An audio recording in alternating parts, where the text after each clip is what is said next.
നമുക്കറിയാം തേജസ്വിനിപ്പുഴയിൽ രക്ഷാപ്രവർത്തനത്തിനിടെ മരിച്ച രക്ഷാപ്രവർത്തകൻ രാജേഷിന്റെ വീട്ടിൽ പ്രതിപക്ഷ നേതാവ് പിണറായി വിജയൻ എത്തിയിരിക്കുന്നു. വി ജോയ്, വി ശിവൻകുട്ടി തുടങ്ങിയ നേതാക്കളെയും നമുക്ക് കാണാൻ കഴിയും. രാജേഷിന്റെ കുടുംബാംഗങ്ങളുമായി സംസാരിക്കുകയാണ് മുൻ മുഖ്യമന്ത്രി പിണറായി വിജയൻ. നമുക്കറിയാം രാജേഷിന് 2 കുഞ്ഞുമക്കളാണ്. ഭാര്യയും അച്ഛനും അമ്മയും ഒക്കെ അടങ്ങിയ കുടുംബമാണ്. അവിടേക്ക് അന്ന് മരണമുണ്ടായ സമയം നമുക്കെല്ലാവർക്കും അറിയാം. ഏറെ വേദനയോടുകൂടിയാണ് സംസ്ഥാനം തന്നെ ആ മരണവാർത്ത കേട്ടത്. പിന്നീട് സംസ്കാരം നടന്ന ദിവസം മുഖ്യമന്ത്രി വി ഡി സതീശൻ അവിടെ എത്തുകയും അദ്ദേഹം അന്ത്യോപചാരം അർപ്പിക്കുകയും ചെയ്തു. ഇപ്പോൾ പ്രതിപക്ഷ നേതാവ് പിണറായി വിജയനും അവിടേക്ക് എത്തി കുടുംബത്തെ ആശ്വസിപ്പിക്കുകയാണ്.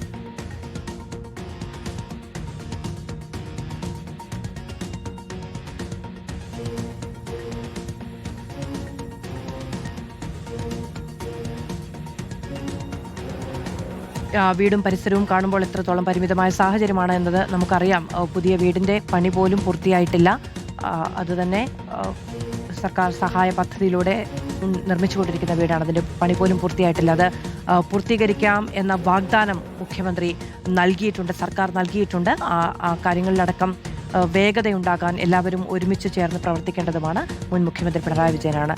അദ്ദേഹത്തിനെ കൈപിടിച്ച് പുറത്തേക്ക് കൊണ്ടുവരികയാണ് രാജേഷിന്റെ മക്കൾ.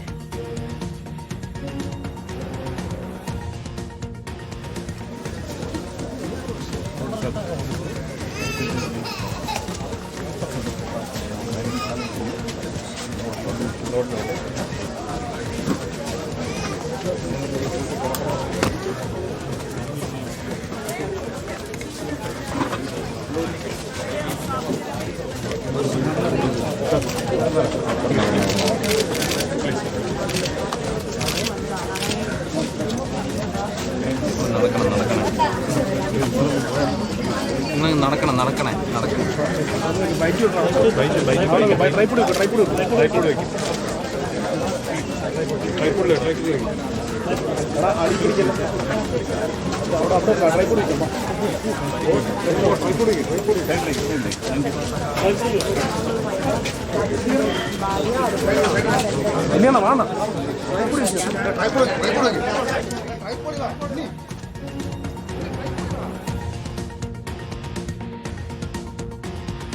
രക്ഷാപ്രവർത്തനത്തിനിടെ കണ്ണൂരിൽ തേജസ്വിനിപ്പുഴയിൽ കാണാതായി മൃതദേഹം കണ്ടുകിട്ടിയ രാജേഷിന്റെ വീട്ടിൽ പ്രതിപക്ഷ നേതാവ് പിണറായി വിജയൻ എത്തിയിരിക്കുന്നു. അദ്ദേഹത്തിനോടൊപ്പം വിവിധ LDF നേതാക്കളെ നമുക്ക് കാണാൻ കഴിയും. അദ്ദേഹം സംസാരിക്കുന്നു. MLA മുഹമ്മദ് റിയാസിനെ, വി ജോയെ, കടകംപള്ളി സുരേന്ദ്രനെ, VK പ്രശാന്തിനെ ഒക്കെ നമുക്ക് ദൃശ്യങ്ങളിൽ കാണാം. കുട്ടീന്റെ മുഖം മറക്കൽ കുട്ടിയുടെ മുഖം മറക്കൽ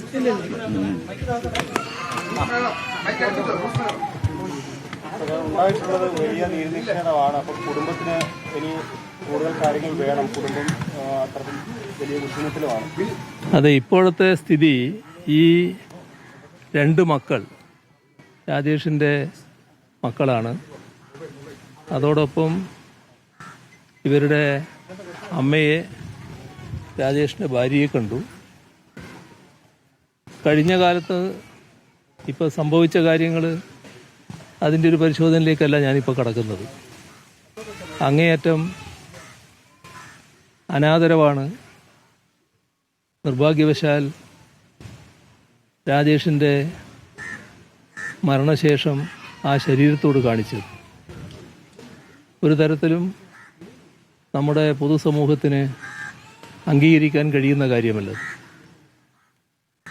അപരനു വേണ്ടി ജീവൻ നൽകിയ ഒരു മനുഷ്യനെ എല്ലാം മറന്ന് ആദരിക്കുന്ന സമൂഹമാണ് കേരളീയ സമൂഹം. ആ കാര്യങ്ങൾ സംഭവിക്കാൻ പാടില്ലാത്തതാണ് സംഭവിച്ചത്. ഇനി വേണ്ടത് ഈ കുടുംബത്തിൻ്റെ സംരക്ഷണമാണ്. രാജേഷിൻ്റെ കുടുംബം അനാഥമാകാൻ പാടില്ല. ആ കാര്യത്തിൽ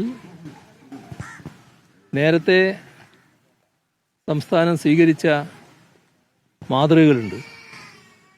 ഇതുപോലുള്ള അവരനു വേണ്ടിയുള്ള ജീവത്യാഗത്തിൽ സംസ്ഥാനം സ്വീകരിച്ച മാതൃകകൾ പിന്തുടരാൻ സർക്കാർ തയ്യാറാകണം. അതിനേക്കാളും കൂടുതൽ ചെയ്യാൻ സാധിക്കുമെങ്കിൽ അതും നല്ലതാണ്. ഇപ്പോൾ അറിഞ്ഞിടത്തോളം കാര്യങ്ങൾ വെച്ചാൽ രാജേഷിൻ്റെ ഈ പൊതുപ്രവർത്തനത്തിൻ്റെ ഭാഗമായി എടുക്കേണ്ടി വന്ന കടങ്ങളുണ്ട്. 1-2 ബാങ്കിൽ ആ കടം ഡ്യൂ ആയി കിടക്കുന്നുണ്ട്. അത് തിരിച്ചടക്കുന്നതിനുള്ള സഹായം സർക്കാർ ചെയ്യേണ്ടതാണ്.